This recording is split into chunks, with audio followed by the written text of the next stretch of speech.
Welcome to Man Does Tech, where I solve the problems you didn't even know you had. Use 6 medium apples, peeled, cored, and sliced to 1/4 to 1/2 inch thickness. Choose tart baking varieties such as Granny Smith, Honeycrisp, or Brie Burn. Toss apple slices with 2 tablespoons lemon juice to prevent browning and add brightness, so flavor stays fresh while you assemble.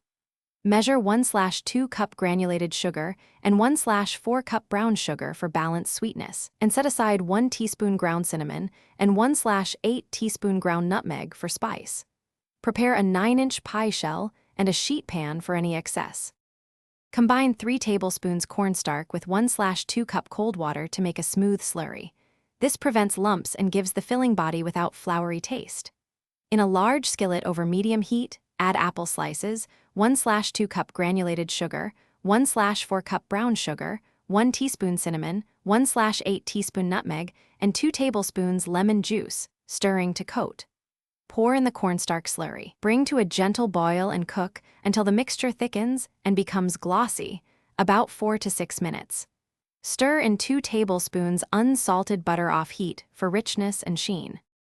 Cool filling for 20 to 30 minutes before filling a 9-inch pie shell to prevent a soggy bottom and to ease handling when top crimping. Spoon filling into the prepared crust, brush edges with egg wash if desired, and bake according to your pie recipe. Or stop here and refrigerate unbaked. Cover leftover filling and refrigerate up to 4 days or freeze up to 3 months in airtight containers. Labeling date. If frozen, thaw overnight in fridge and reheat gently before using, adding a splash of water if it becomes overly thick. Thanks for watching. If you found this helpful, don't forget to like and subscribe.